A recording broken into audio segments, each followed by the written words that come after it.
en retazos, incompletos y todo eso. Entonces, digamos que literariamente, digamos, no ofrece como mucha calidad a la hora de estudiarlo.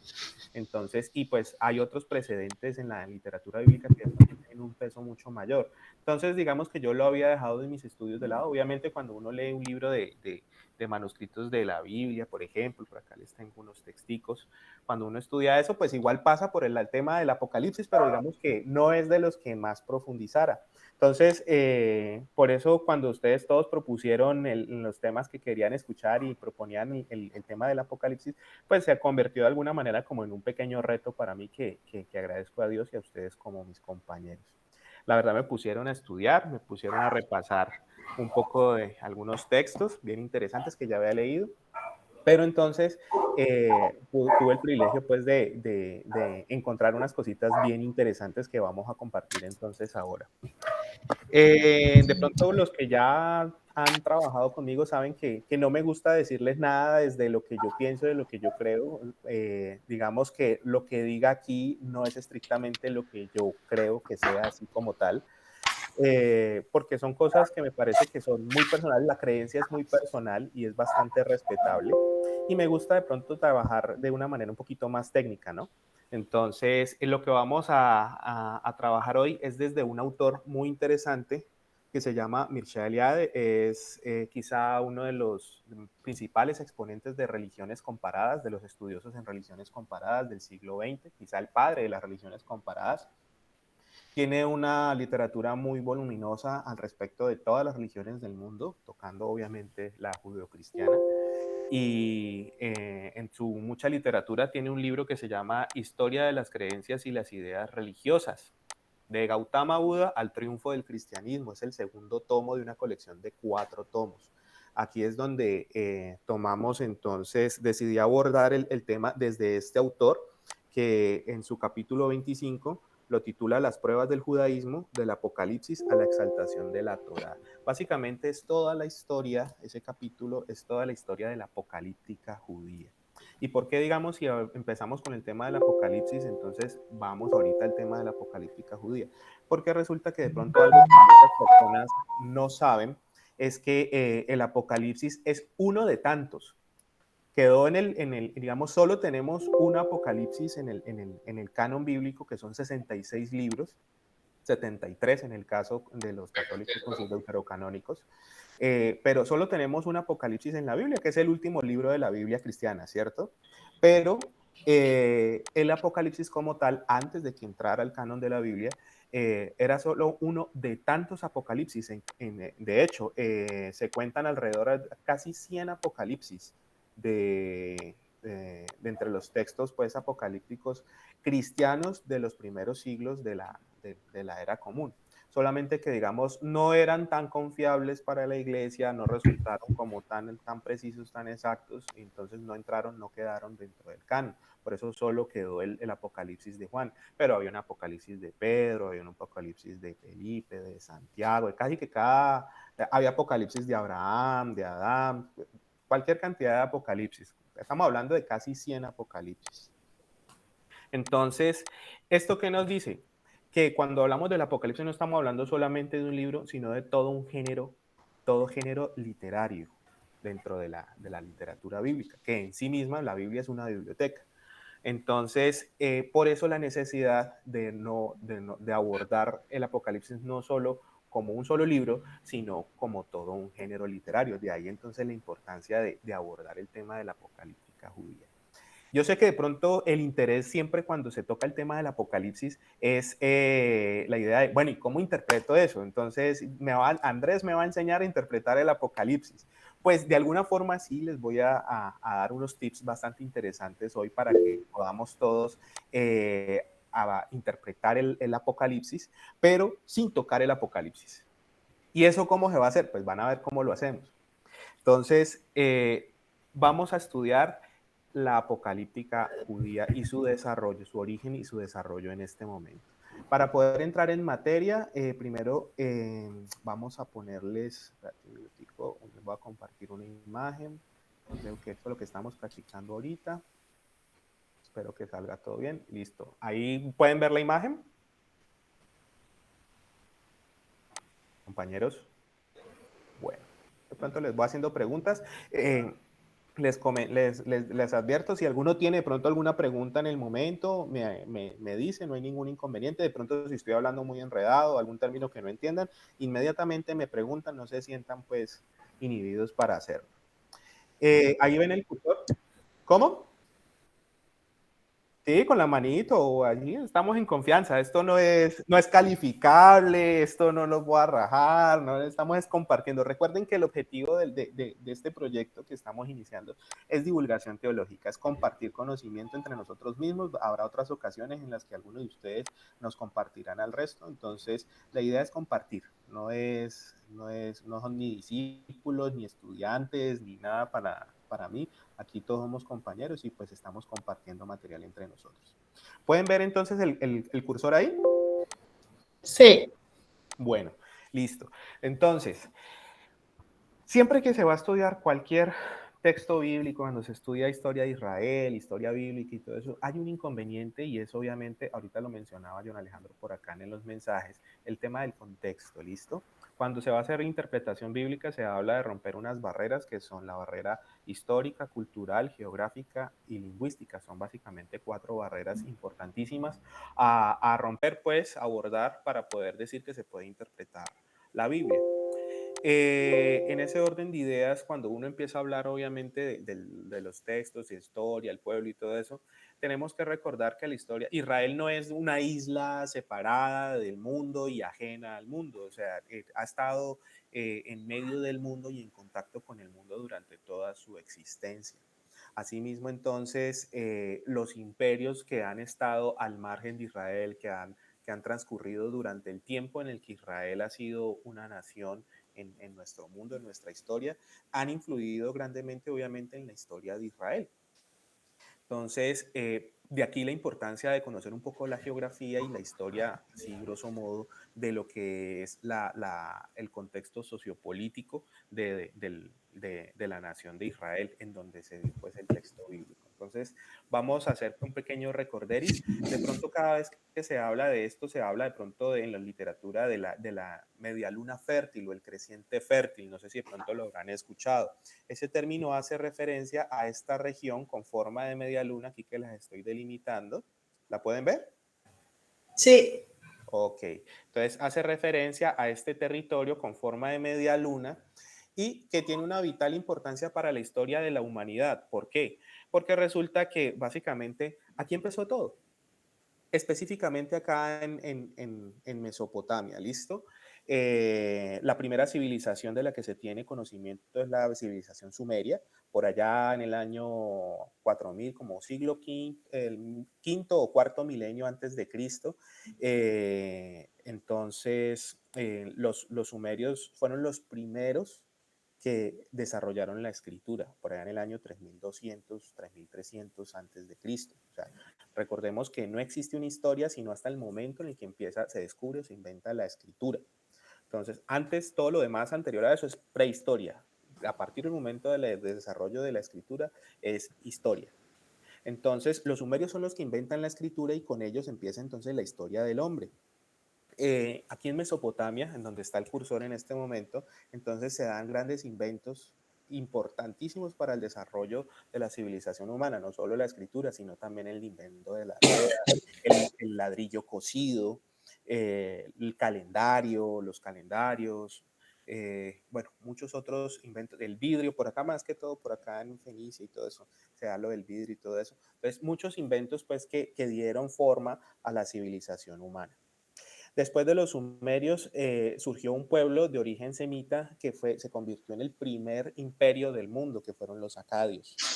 Fueron los acadios. Después de ellos viene una especie de una decadencia de los acadios y una especie de levantamiento de los sumerios nuevamente. Fue como el reino neosumerio.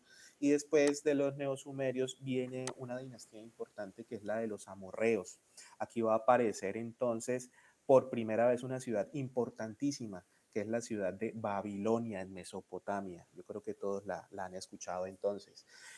Por esa época en la Babilonia morrea es que se da el surgimiento de una dinastía la sexta dinastía amorrea y todo eso, se da el levantamiento de un rey muy famoso que es el rey Hammurabi, que lo conocen de pronto por haber compuesto, se le adjudica uno de los códigos de ley más antiguos, por allá en el siglo XVIII antes de Cristo, que probablemente fue contemporáneo a Abraham, que es justo donde empieza entonces la historia del pueblo de Israel. Entonces vamos viendo cómo se va enlazando esta historia de esta media luna fértil entonces con el pueblo de Israel, con Abraham, que se supone que nació por acá en Ur de los Caldeos, más o menos por aquí en el Éufrates, aunque eso está discutido, hay otros que afirman que nació realmente por acá en Shanyurfa, por acá en la frontera entre Turquía y Siria, y pues bueno, eso es una discusión bastante grande que después en algún momento podremos tocar. Pero vemos entonces cómo se empieza a enlazar esto con la historia del pueblo de Israel. Después del periodo amorreo, surge un pueblo importantísimo que tumba pues a esa Babilonia amorrea y es Asiria. Fue un pueblo poderoso, guerrero, que se caracterizó pues, por ser muy sanguinario y ellos tenían unas medidas, digamos, bastante agresivas con los pueblos de alrededor. Y ellos fueron los que básicamente como que se inventaron esa modalidad de deportar la gente, de exiliar a la gente. Entonces ellos fueron los que conquistaron por allá en el siglo octavo al norte de Israel, la casa del norte de Israel, Israel del norte. Y entonces los deportaron a las famosas 10 tribus perdidas de Israel. ¿Eso lo recuerdan? ¿Lo recuerdan de la historia bíblica? Compañeros, ¿están ahí? Se fueron. Sí, sí, sí. Sí, ok, listo. Por ahí en el año 722 deportaron pues, a la casa de Israel. Después de los asirios hubo un levantamiento de otro pueblo que se le llamó Babilonia también, pero en realidad es el imperio neobabilonio y es ya la Babilonia caldea, ¿no? Ya la Babilonia de Nabucodonosor y todo eso, que es el que llega por acá en el año 586 a la casa del sur de Israel, la casa de Judá, y es el que deporta pues a los judíos y es el que ocasiona la destrucción del templo en el año 586 antes de Cristo. Después el reino neobabilonio cae a manos del imperio persa que surge de acá entre Media y Elam. Ven esta región de acá, es una región todo esto es un valle, el valle de la Mesopotamia, y acá hay una región montañosa que lo separa y de estas montañas surge entonces el imperio persa.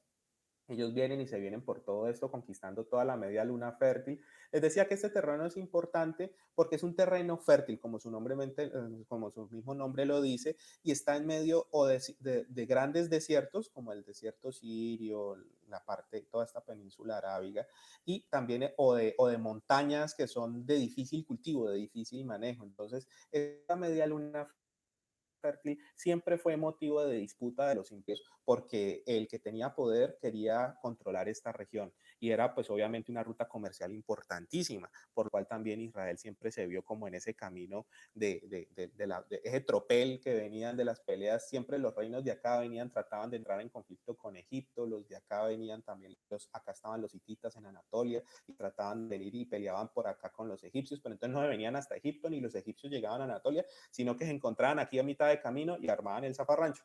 Y entonces, ¿quién llevaba el bulto? Israel. Siempre Israel era como el pueblo corredor, ¿no? El pueblo de paso.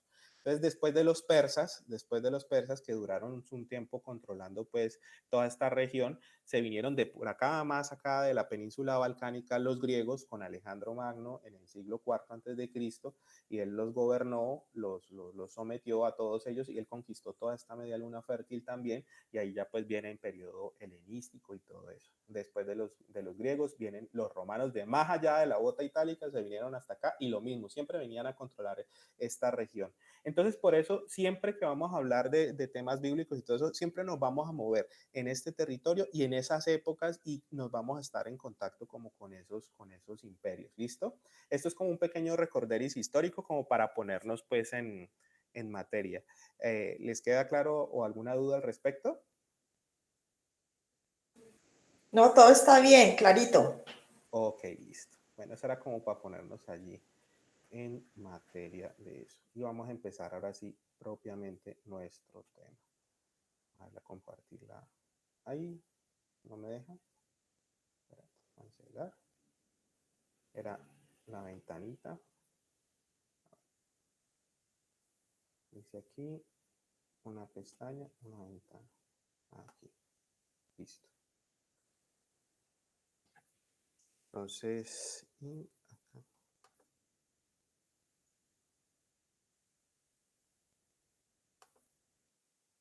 Ahí ya pueden ver. Sí, Doc. Sí, estamos viendo. Y lo ven. ¿Ven este letrerito de dejar de compartir y ocultar? ¿O solo lo veo yo? No ven nada de dejar de compartir, solo lo veo yo. Ok, perfecto, listo.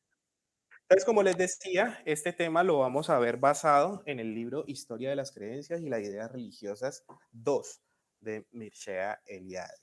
Entonces, lo que diga aquí es lo que dice Mircea Eliade, obviamente, aclaro. Habrá cosas con las que de pronto estemos de acuerdo y otras con las que no, pero este señor sabía muchísimo de religiones, o sea que digamos que vamos a aceptar gran parte de esto. Primero, entonces, ya hemos dicho, grosso modo, que la apocalíptica entonces es un género literario, ¿no? Eso lo tenemos claro. En la Biblia hay muchos géneros literarios. Encontramos el género legal, como el del Pentateuco, la Torá para los judíos. Encontramos género narrativo, encontramos género poético, encontramos todo un salterio que es los salmos, que es un género pues de cantos, cánticos. Encontramos el género sapiencial en los libros de los proverbios, en Eclesiastés, que tiene que ver con todo lo que es con el pensamiento, la inteligencia y todo eso. Encontramos el género profético, muy característico obviamente del pueblo de Israel. Recordemos que la profecía como tal es un género propio de los semitas, propio de los semitas, no de otras culturas, ni de griegos, ni de romanos, ni de otros pueblos. Todos los otros pueblos, en el momento en el que presenten algún rasgo del género profético es porque lo adoptaron o lo copiaron de los semitas. Ojo, no se debe confundir con el género, digamos, oracular, que de pronto los griegos tuvieron desde antaño el tema del oráculo de Delfos, el oráculo de Apolo. O sea, el género profético no tiene nada que ver con la adivinación. La profecía es completamente diferente a la adivinación y eso lo describe claramente Pablo en su carta a los Corintios cuando dice que para que haya verdadera profecía debe haber exhortación, edificación y consolación. Si no hay esos tres elementos o alguno de esos tres falta, entonces no es una verdadera profecía. Si yo le digo a ustedes que mañana van a viajar y mañana viajan, eso es adivinación, eso no es profético, eso no es profecía. Si entonces más bien si yo les digo a ustedes, miren muchachos, por ustedes no ponerse las pilas, no participar activamente en política, el país está como está y está esto despelotado porque no nos hemos no hemos tomado las riendas de nuestro país, pero si ustedes se ponen las pilas a votar, a participar activamente de la política de su pueblo y toman buenas elecciones a conciencia, entonces el día de mañana vamos a tener un mejor gobierno y Colombia va a dejar de ser un país tan corrupto. Eso es profecía.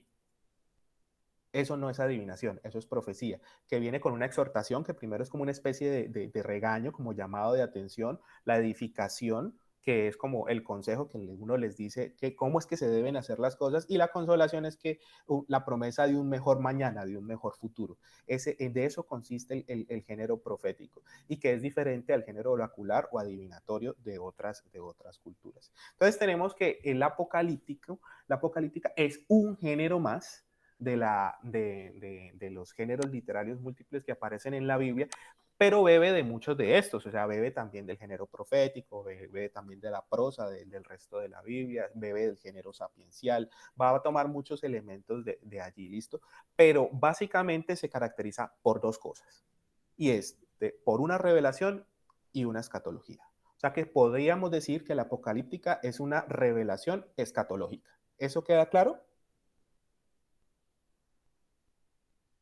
Compañeros, ¿están ahí? Bueno, entonces, sí, dime.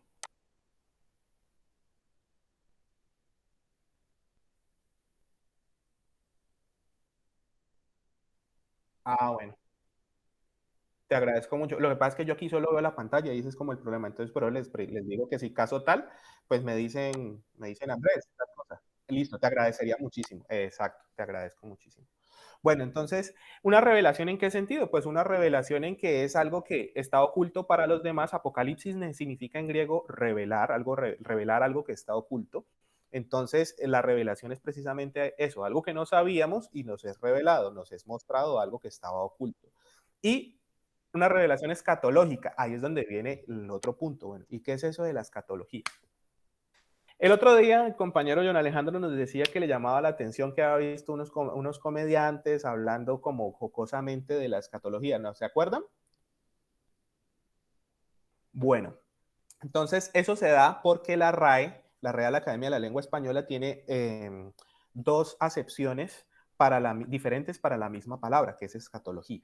Y estas dos acepciones se dan por dos raíces griegas, ambas diferentes. Una es eschatos, que es la que tenemos aquí arribita en azul, y significa eschatos, en griego significa último. Entonces, básicamente de ahí tenemos que se trate del estudio de los últimos tiempos, por ejemplo. Pero la otra palabra de donde también, y es aceptada por la Real Academia, es escatos. Es S-K-A-T-O-S, escatos. Y esa palabra significa en griego excremento. Por eso, entonces, escatología también se puede tomar como estudio o tratado. Andrés, perdón, ¿escatos significa qué? Excremento, popó. Ok. Entonces, escatos, S-K-A-T-O-S, con tilde en la O, escatos, significa excremento. Entonces, por eso escatología también, y es aceptado por la RAE, por la Real Academia, significa tratado o estudio de los excrementos, algo así como coprología. Pero por extensión de la palabra, digamos, se entiende también, y está aceptado por la RAE, entonces se hace referencia al hecho de hablar mal o hablar vulgarmente o de manera soez, con groserías. Cuando alguien habla así vulgarmente, entonces se puede decir que está escatológico. ¿Sí me entiendes? Entonces, por eso de pronto era el contexto jocoso de que se trataba, en lo que contaba el compañero John Alejandro, se puede usar, digamos, cuando alguien llega muy vulgar, muy grosero, muy soez, uno dice, este man ya se puso escatológico, pero es porque está hablando poco. Es por esa acepción de la palabra y es aceptada por la Real Academia de la Lengua Española. Pero la primera acepción que aparece en el diccionario de la Real Academia es la que hace referencia a la palabra eschatos, que no tiene nada que ver con el excremento, sino con último. Entonces, la escatología, desde este punto de vista teológico, tiene que ver con el estudio o todo lo que tiene que ver con el final de los tiempos y el mundo venidero después de ese final, de ese tiempo final. O sea, lo que tiene que ver con lo que se va acabando y lo que viene después de eso. De eso se trata la escatología. Entonces, cada vez que vamos a hablar de escatología en la Biblia, entonces vamos a traer a la mente eso, que cuando algo nos está hablando de escatológicamente en la Biblia, nos está hablando del final de los tiempos y del mundo venidero. ¿Eso queda claro? Bueno, Sí, Doc. listo. Bueno, aquí tenemos una pequeña línea de tiempo que me pareció muy ilustrativa. Aquí muestra básicamente el transcurso pues, de la historia de Israel y su relación con el templo, ¿no?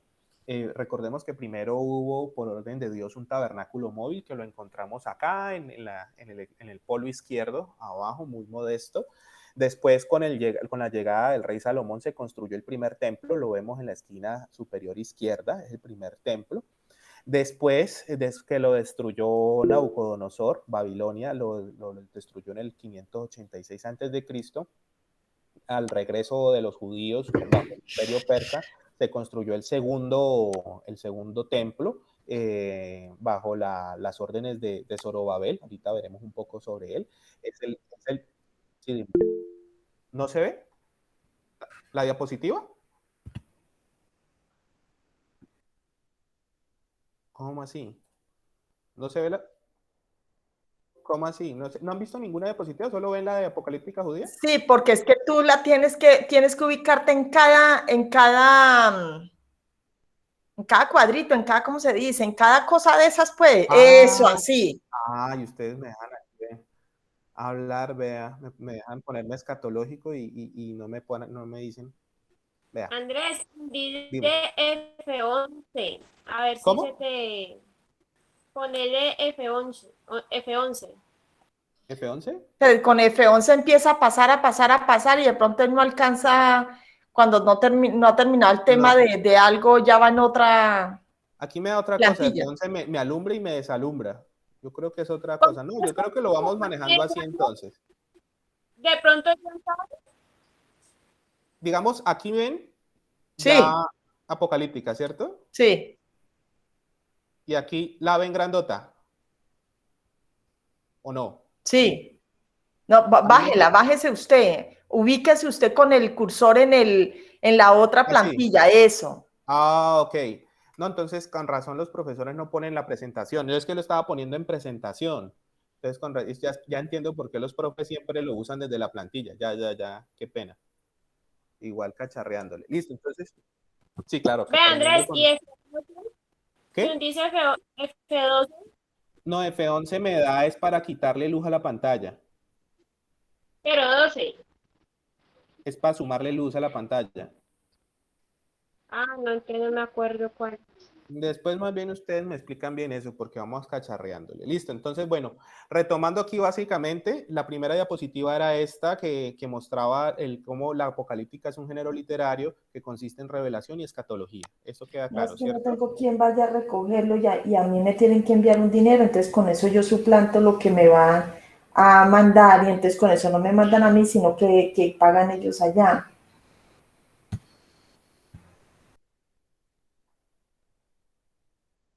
¿Listo? Sí, sí, y quería Ok. proyectar, es F5. Miremos a ver. ¿Ahí? ¿Lo están viendo? No, sigue igual. Ahí. ¿Cuál ven? Están en la tercera, estás en la tercera diapositiva. Ahí está en la tercera. No, no hay cuarta ni quinta, ¿no? No, sigue en la tercera. Ok, bueno, no, dejémoslo así entonces para no perder tiempo. Sí, porque nos queda muy difícil. Listo, entonces aquí está lo de la apocalíptica como género literario.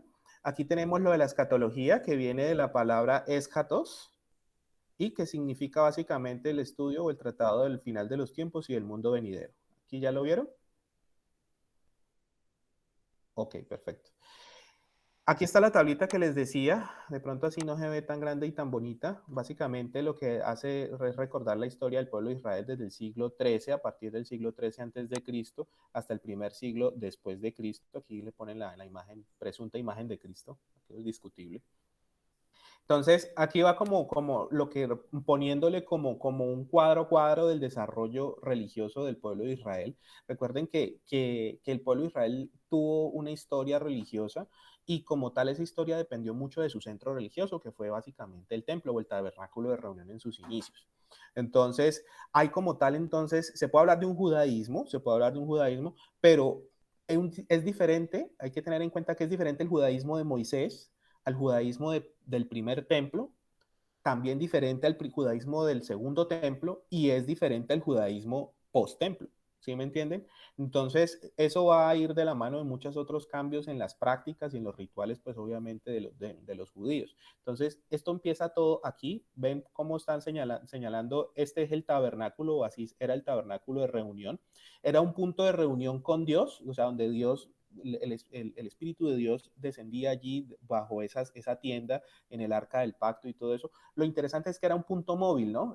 Dios no pretendía ubicarse en una parte fija de la tierra de Israel, sino que ese tabernáculo pudiera moverse y desplazarse a cualquier punto de la tierra del pueblo de Israel.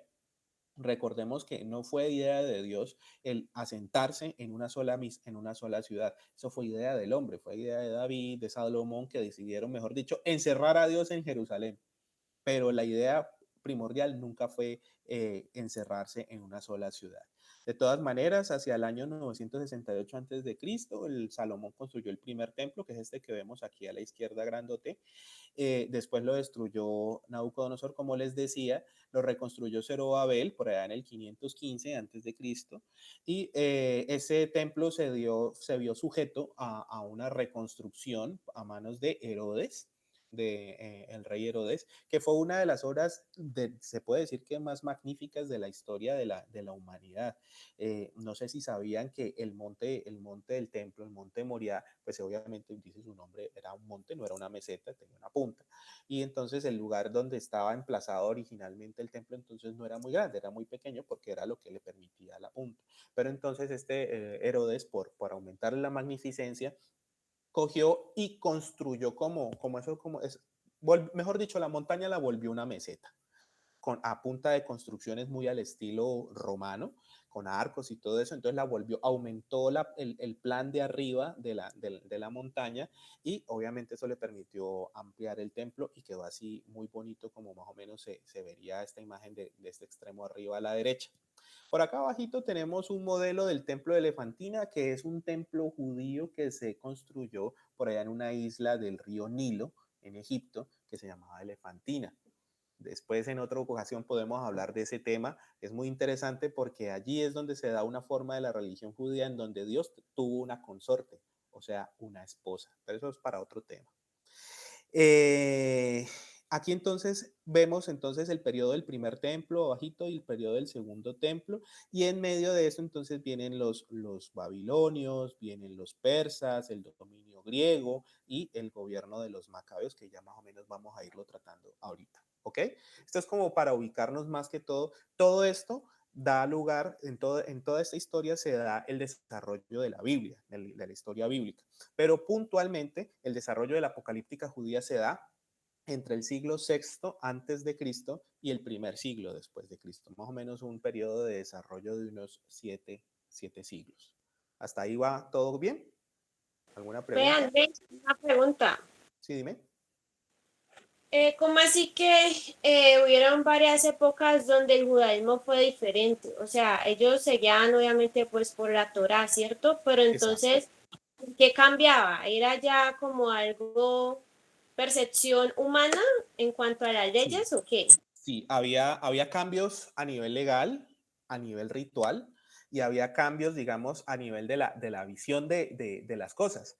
Por ejemplo, ahorita de pronto lo trataremos, y es el tema de pronto de Dios como tal, y su relación con el mal.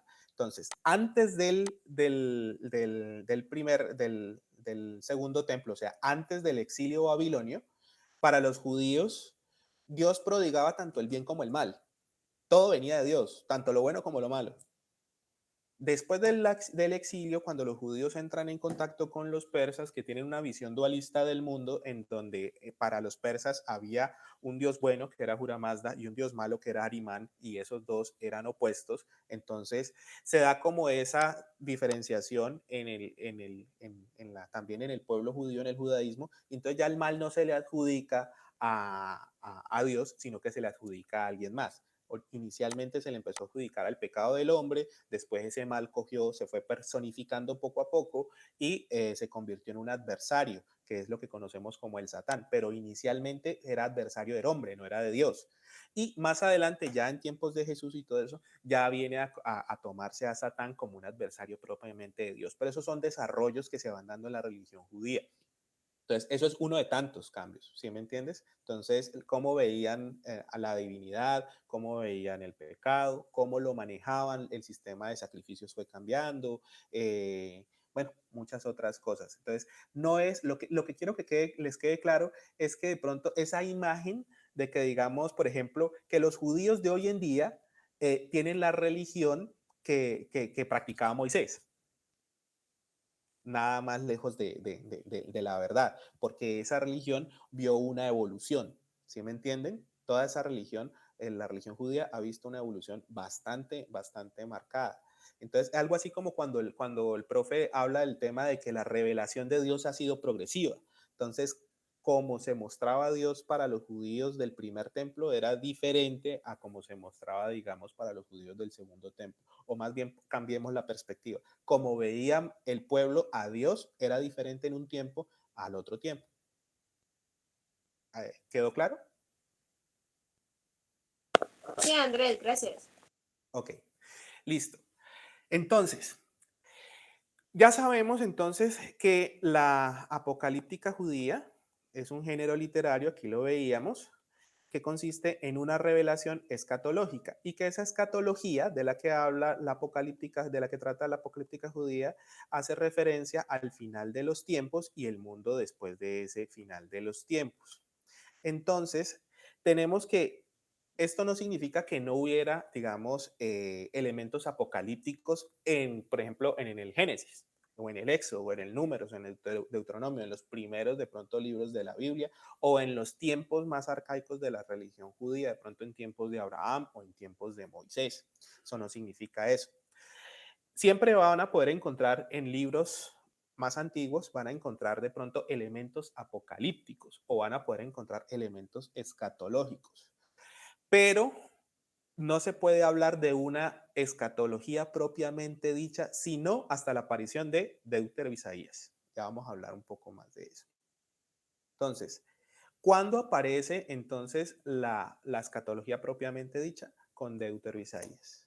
Conocemos el libro de Isaías, que es uno de los libros más importantes, los libros proféticos más importantes de la Biblia, tanto así que cuando se hacía referencia, digamos, cuando la Biblia hebrea se parte en tres, se llama Tanaj, los hebreos la llaman Tanaj, de tres palabras que son Torah, Neviim y Ketuvim. Torah es la ley, Neviim son los profetas y Ketuvim son los escritos. La Torah es un rollo, lo tenían en un rollo, las Neviim, los profetas lo tenían en otro rollo y los Ketuvim, los escritos, lo tenían en otro rollo. Tan importante era Isaías que al primer libro, al primer rollo, se le llamaba, al rollo de la ley se le llamaba el rollo de Moisés. Y al segundo rollo, el rollo de los profetas, donde están todos los profetas, Jeremías, Ezequiel y todo eso, a ese rollo se le llamaba el rollo de Isaías. Entonces, por eso de pronto ustedes van a encontrar algunas inconsistencias, por ejemplo, en el Evangelio de Marcos, cuando comienza por allá, dice que así dice Isaías, que no sé qué, que no sé cuánto, y cuando ustedes ven la cita, es una cita de Malaquías. Entonces, de pronto, esa cita se utiliza como una presunta inconsistencia del Nuevo Testamento, más no lo es, sino que así está escrito en el rollo de Isaías, pero no lo dijo Isaías, no lo escribió Isaías, sino que lo escribió otro profeta que se llama Malaquías, pero Malaquías, como los otros profetas, estaba dentro del rollo de los profetas que se llamaba el rollo de Isaías. Ese es como lo importante entonces que llegó a ser Isaías. Sin embargo, el libro de Isaías cuenta con 66 capítulos y la crítica bíblica ha llegado a determinar que lamentablemente, a pesar de pronto de lo que quisieran muchos cristianos, ese libro no lo escribió completamente Isaías. Por lo menos llegó a tener, por lo menos se calcula, 3 autores diferentes. Al primer autor se le llama el primer Isaías o proto Isaías, que es ese Isaías hijo de Amós, del que habla la historia bíblica y que presuntamente habría escrito los capítulos del 1 al 39. Al segundo Isaías se desconoce su nombre real, se desconoce si fue un solo hombre en particular, pudo haber sido un discípulo de ese primer Isaías o de esa escuela de profética de Isaías, o incluso puede haber sido toda la escuela, puede haber sido, digamos, un grupo de personas de esa línea de la escuela de Isaías, de profetas de Isaías, que escribieron o compusieron esa segunda parte del libro de Isaías y se le llama por eso Deutero, que significa segundo, se le llama Deutero Isaías o el segundo Isaías. A ese Deutero Isaías se le adjudican los capítulos 40 a 55 del libro de Isaías. Y ya pues no nos toca ahorita el tema, pero digamos del 56 en adelante, mejor dicho, del 56 al 66 se le adjudica al tercer Isaías o trito Isaías, que también se presume, incluso ese más, se presume que no era solo uno solo, sino que era un grupo de profetas que redactaron en la tercera parte del libro de Isaías. Este Deutero Isaías, que le corresponden los capítulos 40 a 55, entonces vivió en el periodo neobabilonio, mejor dicho, por allá a mediados del siglo VI, durante el exilio babilonio. ¿Por qué se sabe eso? Pues obviamente por cuestiones de crítica bíblica, datación del texto, tanto elementos internos como externos que se encuentran en el estudio del texto. Por ejemplo, un ejemplo, habla del rey Ciro, pero el rey Ciro era el rey de Persia, que obviamente vio el ocaso o la caída del imperio babilonio. Entonces, para poder hablar del rey Ciro, entonces tendría que ser de ese periodo de mediados o de finales del siglo VI antes de Cristo. No podría haber sido de antes. Ese Deutero Isaías se caracteriza más que todo por dos cositas, por dos temas, y es un monoteísmo estricto y que le da una un protagonismo fundamental a Israel. O sea, todo cuento que echa ese Deutero Isaías de protagonista va al pueblo de Israel. O sea, todo va, el plan de Dios va conforme a favorecer a Israel. Y sobre todo ese monoteísmo estricto en donde pueden ver, por ejemplo, en capítulos por allá como el 45, que dice que solo no hay otros dioses, sino el Dios Yahvé de los judíos, el Dios de Israel, que no existe ningún otro Dios.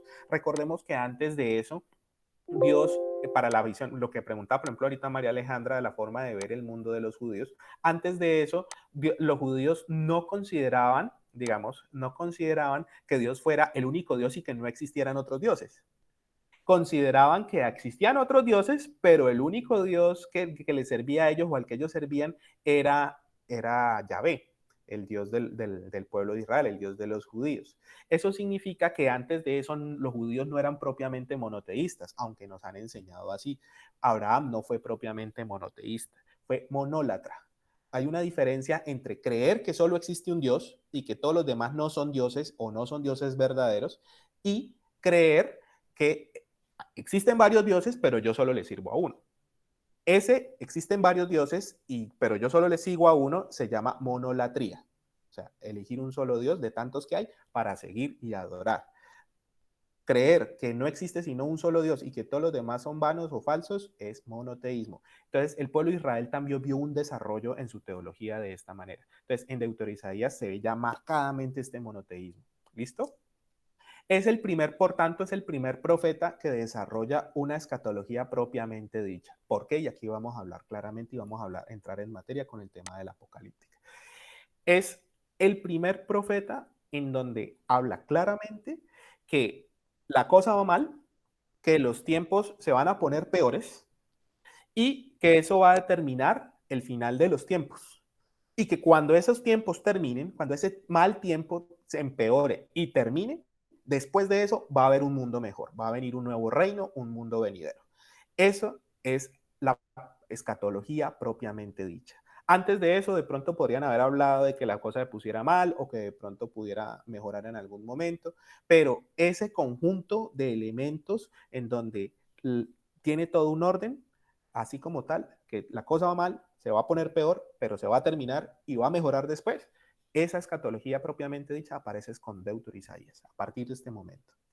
Y el Deutero Isaías toca, digamos que no los pone por primera vez, pero sí pone, digamos, le da fama a dos elementos importantes que van a ser muy importantes y fundamentales en la apocalíptica judía, y son el concepto del ungido y el concepto del siervo de Dios, el siervo de Yahvé, que también conocemos como el siervo sufriente o Mesías sufriente.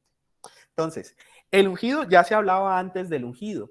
¿Por qué? Porque el ungido era lo que esperaba el pueblo de Israel que viniera a gobernar. Recordemos que el rey de Israel debía ser ungido con óleo, entonces con aceite. Entonces, cuando se separó el pueblo de Israel bajo el mando de Roboam, que fue el hijo de Salomón, recordemos que Israel fue unificado por Saúl y continuó unificado, la casa del norte y la casa del sur, por el rey David y por el rey Salomón, pero cuando murió Salomón, se dividió ese pueblo entre la casa del norte y la casa del sur. Entonces, de alguna forma, más que todos los del sur, soñaban con esa reunificación del pueblo de Israel y esperaban que viniera un hombre de linaje davídico, un ungido, para poder reunir al pueblo como tal. Lo curioso es que en Deutero Isaías no le da el término de un ungido de Dios, no le da ese título a un personaje de la casa de David, sino que se lo da a nada más y nada menos que a Ciro, el rey de Persia, que le da esa connotación de, como es rey, le da esa connotación de ungido, pero lo pone como instrumento de Dios para la salvación de Israel. Recordemos que entonces es Ciro, el rey Ciro II el Grande, el rey de Persia, el que derrota a Babilonia, que es la que tiene en el exilio al pueblo de Israel, a la casa de Judá, y entonces es el que más adelante entonces va a permitir que regresen los exiliados, sean repatriados a su nación, al pueblo de Israel. Y el segundo concepto que aparece ahí entonces es el del siervo sufriente, que entonces de ahí vamos a identificarlo o lo van a identificar frecuentemente con Jesús en su forma de Mesías sufriente, que habla del siervo de Yahvé, que es vituperado por las naciones, que sufre por los demás, pero que digamos que por ese sufrimiento de ese siervo de Yahvé, las naciones enteras después se van a ver bendecidas. Pero si analizamos, digamos bien, el contexto de Isaías, el deutero Isaías habla más que todo, este siervo sufriente hace referencias al pueblo de Israel, de cómo sufre en su exilio y cómo ha sido, digamos, vulnerado por las naciones, pero que ese sufrimiento del pueblo de Israel va a traer después la redención para el resto de las naciones. ¿Ok? Ageo y Zacarías, importantísimos. Recordemos entonces que después del exilio babilonio, con el advenimiento del gobierno persa, entonces los judíos son repatriados. No todos devuelven, no todos se devuelven. Recordemos que los que fueron exiliados generalmente eran, como digamos, las clases altas, el rey, la nobleza y todo eso. Y en el pueblo, digamos que en Israel quedaban israelitas, pero digamos quedaban las clases más bajas, los campesinos. Entonces, pero la crema innata había sido, digamos, exiliada. Después, con el gobierno persa, entonces se da el edicto de repatriación de los judíos, pero habían unos que ya estaban cómodos por allá en Persia y no todos se devuelven. Entonces se van devolviendo incluso por oleadas. Primero hay una oleada, vienen varios, luego vienen otros tantos y van regresando, pero siempre hay un remanente que queda por allá en Persia y en Babilonia, que van a ser, después van a convertirse en grandes centros de estudio y desarrollo de la religión judía. Los encargados entonces inicialmente de esa primera repatriación fueron entonces Zorobabel y Josué. Zorobabel como en calidad de autoridad digamos, de descendencia davídica y Josué en calidad de sumo sacerdote. Ageo y Zacarías fueron entonces los primeros profetas post-exílicos, los primeros profetas que aparecen después de este exilio. Espérate, que alguien me está... Creo que alguien está escribiendo, no sé. Espérate un minutico. Ahí ustedes. ¿Están viendo ustedes la diapositiva? Sí, ¿cierto? Compañeros. Sí, Ok, listo. Bueno, entonces, Ageo y Zacarías son los primeros profetas post-exílicos, y entonces ellos ya vienen con una visión diferente. Pero ya vienen entonces retomando esto que propuso deutero Isaías, y es el tema de los 2 eones o las 2 eras, o sea, el tiempo que se está acabando y el que va a venir. Sin embargo, había unos problemas, y es que se suponía que esa intersección de tiempo que se acaba y el tiempo que viene se llama eschaton, precisamente por eschatos, de escatología. Entonces, ese eschaton se ve como retrasado, porque se suponía entonces que venía el ungido y entonces arreglaba la vaina y esto se mejoraba de todo a todo. Pero entonces como que vuelven a la tierra, eso es como el final de los malos tiempos, pero no ven que avance más de ahí, porque de hecho apenas Zorobabel impone la primera piedra para la reconstrucción del templo, para la construcción del segundo templo, ya incluso se dan unos problemas sociopolíticos con los samaritanos, hay unas intrigas palaciegas y entonces hay unas como acusaciones en contra de los judíos que no les gusta al gobierno persa. Entonces se trunca la reconstrucción del templo. Tanto así que ustedes recordarán que los judíos regresan como en el 538 antes de Cristo, pero el templo no se termina de reconstruir, Zorobabel no lo termina de reconstruir, sino como en el 515, o sea, como más de 20 años después. Entonces, ¿por qué hay ese cese de actividades de reparación del templo de 20 años? Precisamente por esos inconvenientes políticos que hubo. Entonces, sin embargo, Ageo, por ejemplo, hablaba de que esta nueva era había empezado, el mundo venidero, pues, el mundo mejor, había empezado cuando Zorobabel había puesto la primera piedra, pero no se veía mejorar la cosa, pero confiaban en que esa vaina iba a mejorar. Zacarías incluso hablaba de que sí había una diferencia en las 2 eras, y es que en la era anterior Dios tenía una voluntad de destrucción para con el pueblo de Israel, pero que en la nueva era ya Dios tenía una voluntad de salvación para con el pueblo de Israel. El caso es que ellos insistían en estas dos eras, que esto es lo fundamental de la visión escatológica de la literatura apocalíptica. Esta apocalíptica tiene dos elementos importantísimos y es uno histórico y uno cósmico. De hecho, el aspecto cósmico, que es básicamente que las cosas iban a terminar en el momento de los tiempos, de los últimos tiempos, iban a haber, digamos, catástrofes, iban a haber calamidades de tipo físico en el cosmos. De eso trataba, y esa, digamos, es la forma más primordial de esta apocalíptica. Pero también, entonces, hay un elemento histórico que tenía que ver, entonces, con el final de las torturas políticas, del exilio, la opresión, la esclavitud de los judíos, y esa redención del pueblo de Israel, y ese nuevo estatus de Israel como en la cima del mundo, y que todas las demás naciones tuvieran que rendirle reverencia. Entonces, también tenía un aspecto histórico, no solo cósmico, sino que el cambio no solo se daba en la tierra física, sino a nivel político. Y aquí se ve una cuestión importante en lo que es en la visión de los profetas del pueblo de Israel, y es que ya con esta visión apocalíptica, toma prioridad del mundo por encima del hombre. ¿Qué significa eso? Que en los anteriores profetas, en los profetas antes del exilio babilonio, ellos proponían un cambio, o sea, que la cosa iba mal, pero que entonces el hombre era el que le estaba haciendo las cosas mal y que debía hacer un cambio. O sea, el cambio venir de adentro del hombre para poder, digamos, reconciliar al hombre con Dios. O sea, la prioridad era el hombre y dependía del hombre.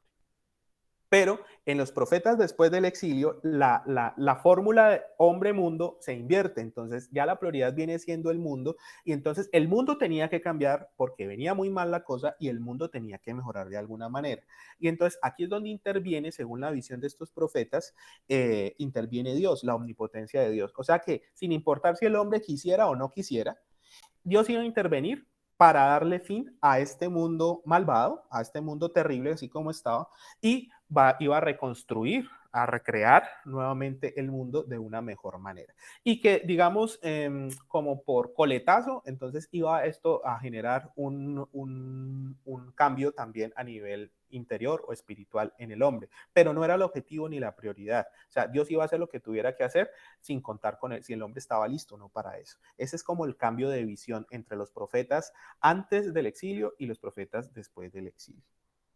Pero entonces resulta que este nuevo reino que se proponía, ese mundo venidero, como tal, como reino, se proponía perfecto, pero era físico. Ojo, que también muchas veces en el cristianismo se tiene como ese sueño de ir al cielo, de un mundo mejor, ultraterreno y todo eso, pero en toda la literatura bíblica, por lo menos en el Antiguo Testamento e incluso también en el Nuevo Testamento, ese nuevo reino que propone Dios, va a ser físico. O sea, vemos que se habla de una renovación del cielo y renovación de la tierra, cielo nuevo y tierra nueva. Incluso la Nueva Jerusalén va a bajar, o sea, no va a subir de aquí para allá, sino que la Nueva Jerusalén va a bajar del cielo para instituirse acá. O sea, de alguna manera, el plan siempre fue físico. Perfecto, sí, eterno tal vez también, pero físico. Pero como nuevo reino necesitaba un dirigente. Entonces, ese dirigente generalmente esa dirección se le adjudicaba a Dios en muchos de esos casos de esa literatura, pero también, como el reino era físico, se pedía también un rey físico. Y ese rey no podía ser otro que el ungido. Aquí es donde entra un poquito la historia del pueblo de Israel. En Israel, el ungido es una persona, ungido significa bañado en aceite. ¿A quiénes se urgían en el pueblo de Israel? En sus inicios, solamente al rey. O sea, cuando se hablaba de un ungido, se hablaba directamente de un rey. Pero poco a poco la tradición de la unción se fue, se fue extendiendo a otros personajes importantes del pueblo de Israel, del rango de los sacerdotes y los profetas. Y esto hizo también que poco a poco entonces la imagen del ungido, que se analogaba con la imagen del Mesías, entonces se le fueran dando esos roles al Mesías, ya no solo de rey, sino también de sacerdote y de profeta.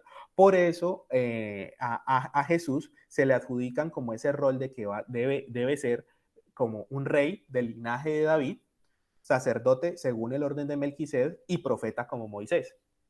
Ya van cogiendo más o menos los elementos del mesianismo de Jesús, los van identificando aquí.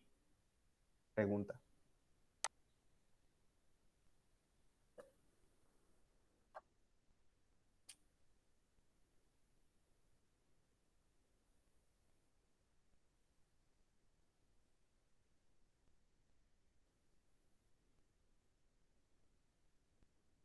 Exactamente.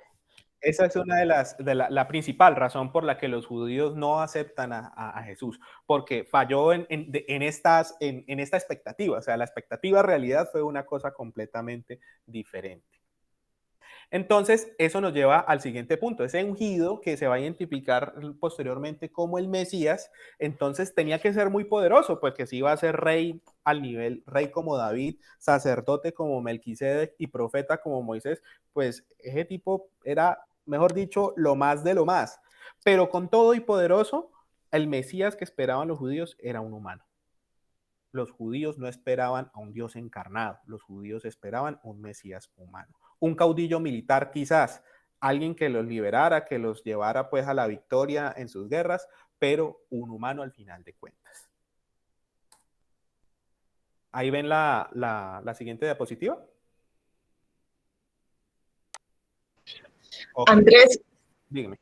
Andrés, una preguntita. ¿Cuánto Dime. tiempo más tienes tú programado Ya casi la vamos a charla? terminar. ¿Cómo? Ya casi vamos, son 14 diapositivas y ya vamos adelantando ya, no sé, 10 minuticos. Ok.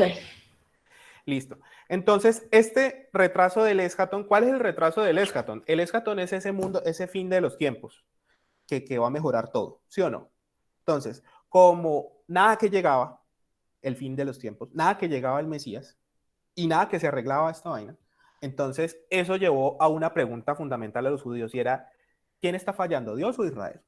¿Ustedes qué creen que fue la solución de los judíos? Porque era dos opciones, o Dios estaba faltando a sus promesas, o Israel no estaba a la altura de las promesas de Dios.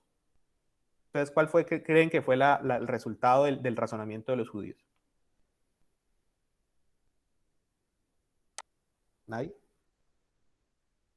No. O sea, el razonamiento que ellos hicieron, el razonamiento era que como Dios era infalible, entonces Dios no podía faltar a sus promesas. Entonces, definitivamente la culpa era de Israel. O sea, la idea era hallar un culpable. ¿Por qué no se estaba solucionando la vaina? ¿Por qué no estaba llegando el final de los tiempos, el mundo venidero? ¿Y por qué el Mesías no había llegado? Porque Israel sin duda debía estar haciendo algo mal.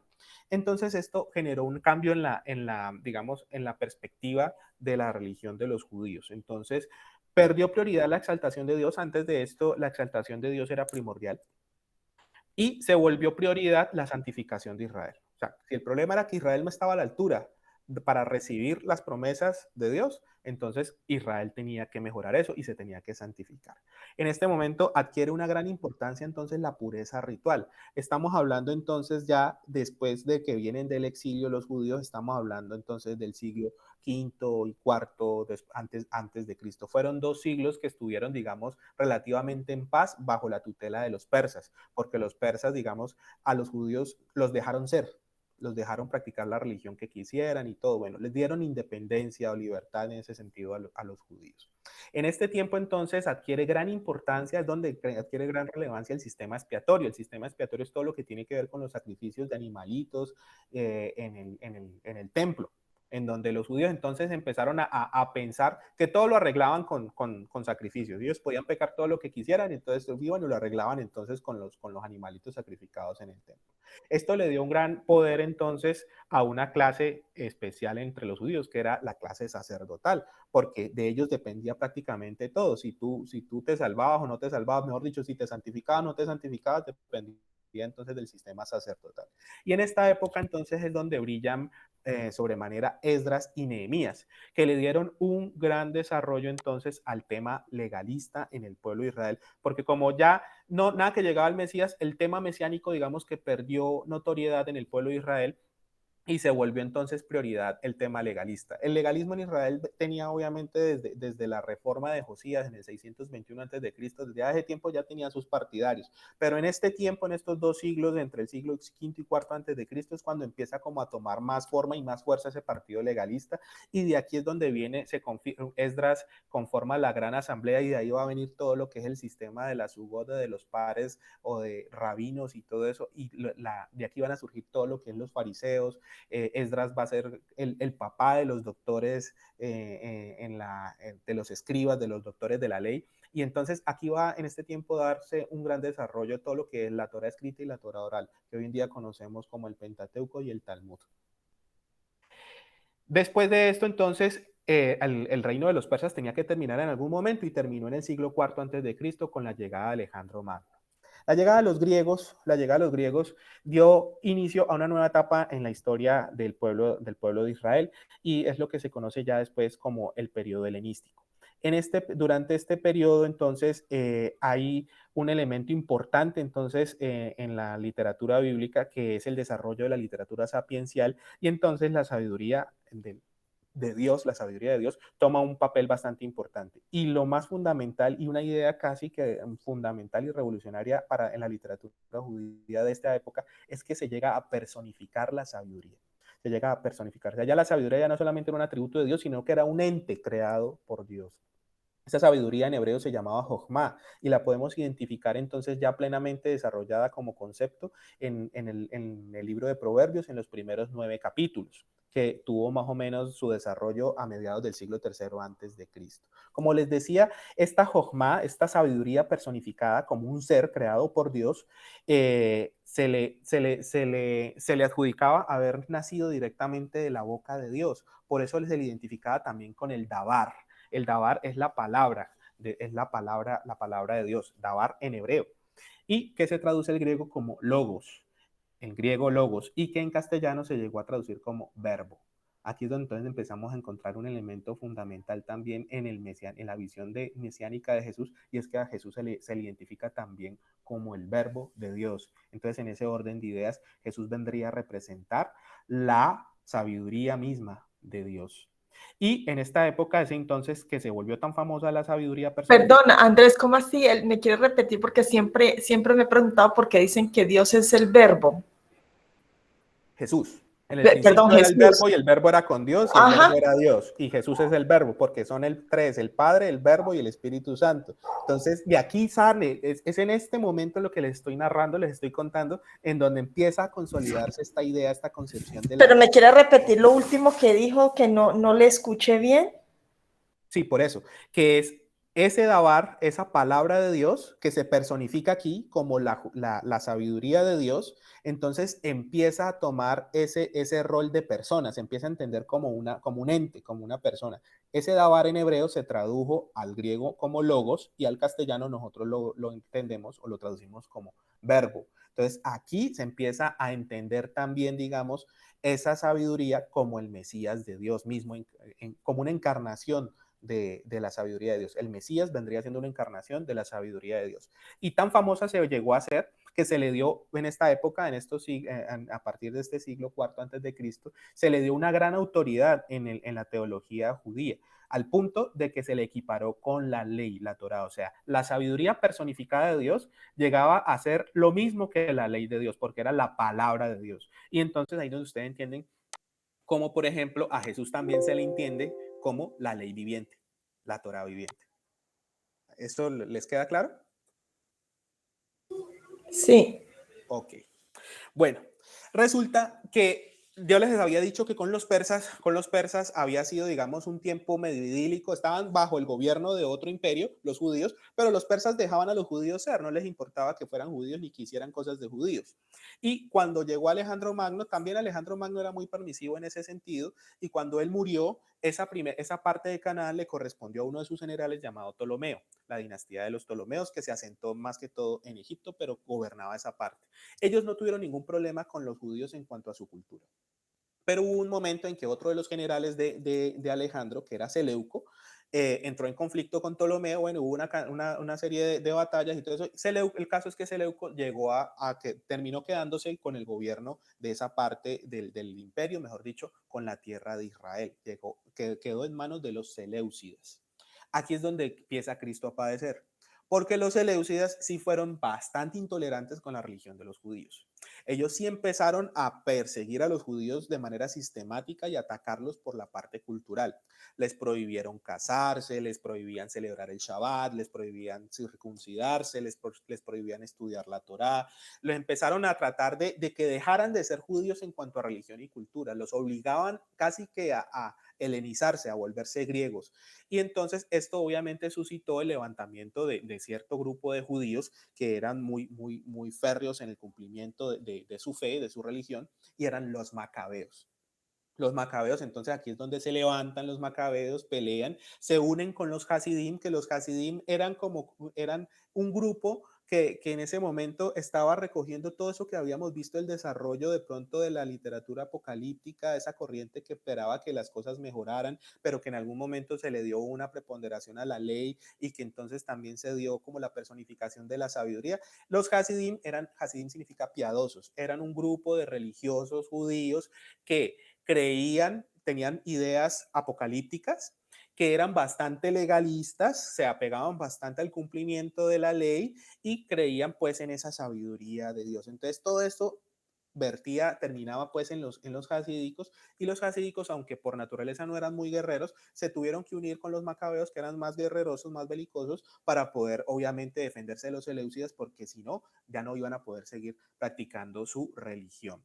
Eso se da más o menos en el siglo segundo antes de Cristo, a mediados del siglo segundo. Recordemos que la revuelta de los macabeos tiene su batalla exitosa por allá en el 165, cuando se da antes de Cristo, cuando se da la rededicación del templo, y de ahí es donde viene la fiesta de Hanukkah, que es mal llamada la Navidad judía porque es antes de la Navidad, o sea, más bien la Navidad es la Hanukkah cristiana. Entonces, aquí en esta época es cuando surgen los primeros apocalipsis. Aproximadamente hacia el 164 a.C. es cuando se redactan finalmente el libro de Daniel y el primero de Enoch, que vienen siendo los primeros libros propiamente apocalípticos de la literatura apocalíptica judía.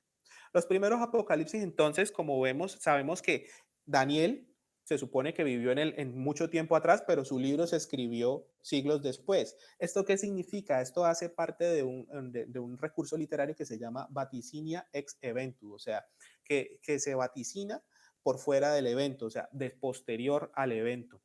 O sea, que las profecías de los libros apocalípticos se escribieron después de que ya habían sucedido los hechos. O sea, que no eran verdaderas profecías en el sentido adivinatorio, sino que era una literatura que se desarrolló para paliar el dolor del pueblo. Como quien dice, como la vaina está mal, es decir, recordar que ha habido otros momentos también difíciles y que en esos momentos ya Dios nos había ayudado. En ese libro de Daniel entonces aparecen, por ejemplo, interpretaciones de los sueños del Nabucodonosor, como el tema de los 4 reinos, en la estatua que tiene cabeza de oro, que torso de plata, luego el bronce, luego el hierro, y entonces esos los interpreta Daniel como 4 reinos que iban a presentarse antes del advenimiento pues del eschaton, del final de los tiempos y el mundo venidero. Esto representa una cantidad de préstamos de otras culturas. Aquí es donde se empieza a evidenciar porque estos elementos de los reinos relacionados con los metales, por ejemplo, se encuentra en Hesiodo, el gran escritor de mitos griego que vivió por allá entre el siglo VII, VIII antes de Cristo. Y también era una costumbre, también una idea también tomada de los iranios, de los persas. También, por ejemplo, la idea de la equiparación de estos 4 reinos con 4 bestias también se encuentra en la literatura de los fenicios, babilonios y de los persas. Entonces vemos muchos elementos de la apocalíptica judía que no son propios de los judíos, sino que son tomados de estos países por donde los judíos anduvieron. Entonces, en Canaán, en Babilonia y en Persia. Pero sí hay una gran innovación en el pueblo judío, en la literatura apocalíptica judía, y es el tema de la visión lineal del tiempo.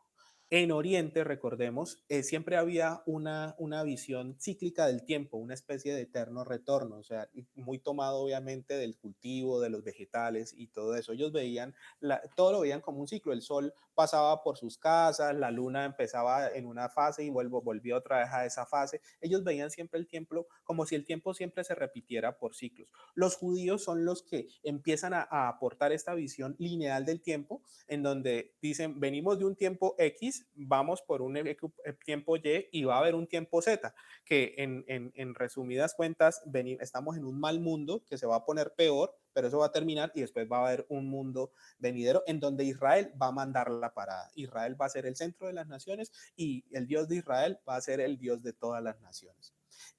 Esa visión es novedosa, ese es un invento pues de los judíos como tal. Y empiezan a añadirle otros elementos como el tema del juicio y la resurrección, el juicio final, que también se caracteriza por ese juicio de fuego y todo eso, que también es un préstamo de los persas. Y aparecen otros 2 elementos importantísimos para la apocalíptica judía, que son el Hijo del Hombre y el mal. El mal, entonces, como les decía al principio, el mal en la visión judía, al principio, antes del exilio babilonio, se veía como una coincidencia opositora, como la oposición, la coincidencia de los opuestos. O sea, el mal se le adjudicaba tanto a Dios, así como el bien se le adjudicaba a Dios. Dios daba tanto lo bueno como lo malo. Pero en sus inicios, la literatura apocalíptica, ya por lo menos en el libro de Daniel y en Primera de Enoch, se empieza a ver que se aparta el mal de Dios, o sea, ya el mal es un problema que es ajeno a Dios. Dios no tiene nada que ver con eso porque Dios es bueno, es puro y es santo. Pero entonces aquí todavía no está personificado, sino que se le adjudica al pecado y la desobediencia del hombre o a los ángeles, en el caso pues del libro de Primera de Enoch. Pero ya había unos elementos, obviamente tomados de Persia, como les decía, en donde ya se personificaba el mal y se identificaba claramente como el Satán, ¿no?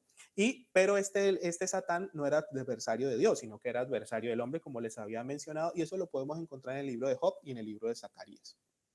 Es más adelante en donde como que le va a dar más poder a Satanás y va a decir, no solo se va a enfrentar al hombre, sino que se va a enfrentar a Dios mismo. Y en el final de los tiempos, esa gran batalla va a ser la que va a definir todo. Obviamente esperamos que Dios gane, ¿no? Pero en ese momento ya a Satanás se le da esa connotación de adversario de Dios. Y siempre se va a mantener, obviamente, esta división entre este reino versus el otro reino. Este reino malo y el próximo reino, el reino venidero, va a ser bueno. Por esa razón, Pablo en 2 de Corintios 4:4 es que dice que el rey de este siglo o el rey de este mundo el Dios de este mundo es el diablo. Esa es la razón por la que Pablo tiene esa visión en ese momento, porque hasta ahí ha llegado el desarrollo en ese momento de la apocalíptica judía. Y finalmente el concepto entonces fundamental de la apocalíptica es el concepto del Hijo del Hombre. Ojo, este concepto del Hijo del Hombre en Daniel es básico, es sencillo, no es gran cosa, es el hombre. Cuando Daniel habla básicamente del Hijo del Hombre, es del hombre. Un superhombre, algo así como el superhombre de Nietzsche, pero es como una evolución del hombre. Pero él no está hablando de nada más, si ustedes lo leen a conciencia, está hablando del hombre. Es posterior que en la teología, en la apocalíptica judía, se le da esa interpretación de que el Hijo del Hombre es representación de Israel, o sea, es una representación alegórica del pueblo de Israel, de cómo Israel ha sido lastimado, ha sido sacrificado y que luego Israel se va a levantar victorioso, pues, como pueblo de Dios. Pero ya con el advenimiento de Jesús, ya en tiempos del primer siglo de la era común, ya ese rol se interpreta, del Hijo del Hombre se interpreta ya con Jesús. Es más, Jesús mismo se adjudica ese título. Recordemos que Jesús nunca dijo soy el Mesías, soy el rey, el ungido, que esto y que lo otro, nunca. Él dijo yo soy el Hijo del Hombre, o sea, ese es el título que Jesús se adjudicaba. Y esta idea del Hijo del Hombre personificado en Jesús, o no solo en Jesús, sino en cualquier otro hombre como tal, viene entonces de ese contacto con los griegos, en donde los griegos creían en la idea de un antropos, en la idea del hombre primordial, de ese hombre que era bueno y perfecto, mejor dicho, ese Adán antes de caer. Pero no se consideraba, los judíos no lo consideraban como tal preexistente. La preexistencia de ese Hijo del Hombre es un desarrollo tardío en el concepto pues, de la apocalíptica judía. Ya es posteriormente cuando se va entonces a decir que no solamente entonces ese Jesús era como el primer hombre, como el hombre primordial, sino que ese mismo Jesús preexistía a la creación del mundo mismo. ¿En dónde lo encontramos eso? Pues en Juan 1:1, cuando dice, en el principio era el verbo y el verbo era con Dios y el verbo era Dios. Ahí es donde se empieza en el primer siglo de la era común como a concebir esa idea del Hijo del Hombre como preexistente. Pero resulta que la concepción escatológica de la naturaleza del Mesías es heterogénea, al final de cuentas. ¿Qué significa eso? Que últimamente ya en el primer siglo después de Cristo, o sea, ya al final del desarrollo de esta literatura apocalíptica, entonces en donde empiezan a confluir distintas visiones del Hijo del Hombre, y entonces hay quienes ven al Hijo del Hombre como de naturaleza divina, pero hay quienes no. De aquí entonces viene esa escisión, esa división entre los judíos que no toleran esa idea del Mesías como de naturaleza divina, y los cristianos que sí ven al Mesías como con una naturaleza divina. De aquí entonces surge esa gran división entre los judíos y los cristianos, que obviamente se da a partir del primer siglo de la era común. Ya después de esto, sentadas todas estas bases, es cuando aparece entonces el Apocalipsis de Juan, a finales del primer siglo de la era común, y con todos los elementos que nosotros ya hemos trabajado, ya los vamos a poder identificar entonces en Juan. Pero siempre recordemos que lo debemos, en el Apocalipsis de Juan, pero recordemos que lo debemos ubicar entonces en el tiempo y en el espacio. ¿Qué es lo que caracteriza entonces, por ejemplo, a los libros de Daniel y Primera de Enoc? Que surgen, o sea, primero partamos, el primero que habló propiamente de una escatología fue Deutero Isaías. ¿Qué lo caracteriza? Que surge en el exilio babilonio, o sea, cuando Israel está mal, está oprimida, está exiliada y está lastimada.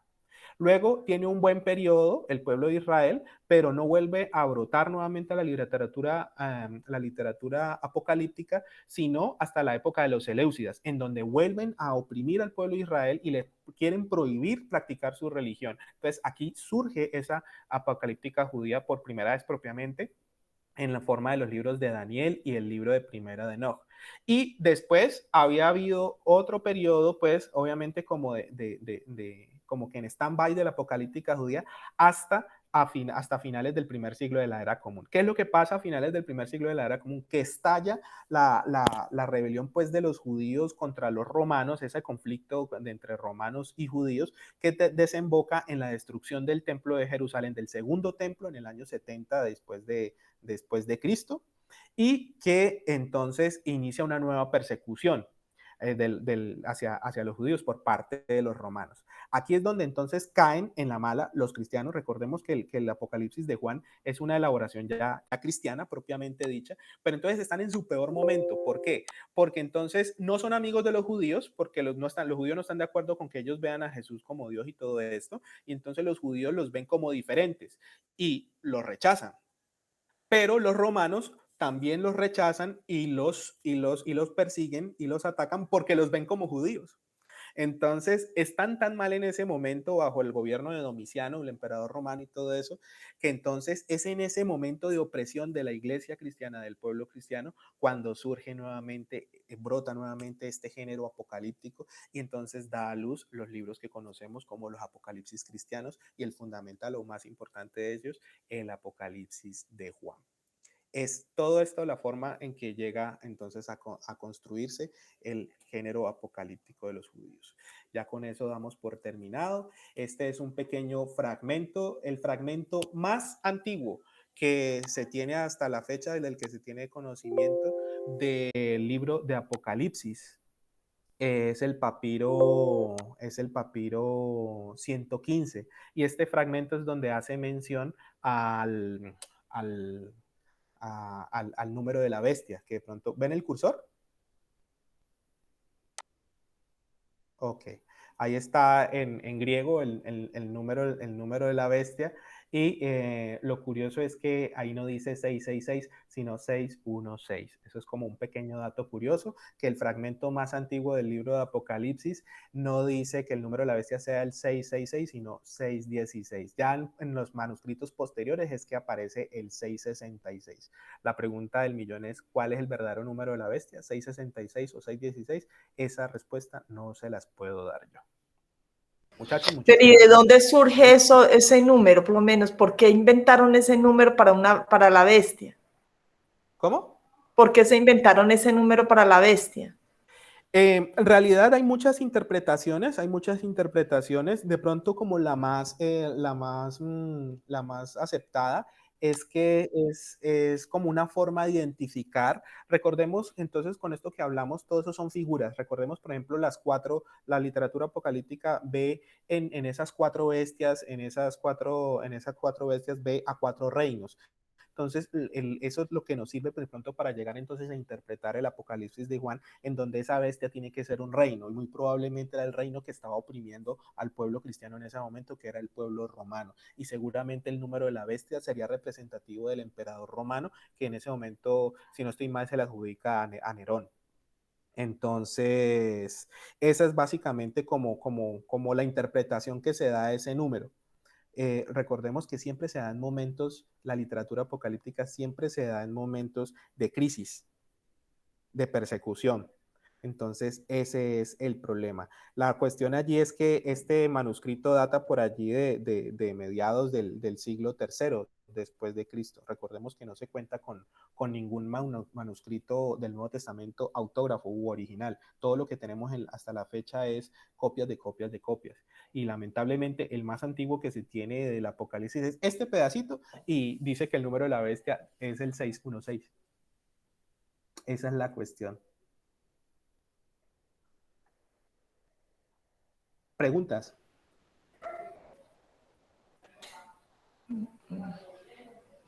Pues este tema da para largo, Andrés, la verdad quedan muchas cosas por preguntar y por saber, pero la idea en general muy buena, la presentación excelente, Andrés, de verdad, muchísimas gracias por estar pasando, entonces por eso lo escribieron, entonces ¿por qué lo traen a esta época y dicen que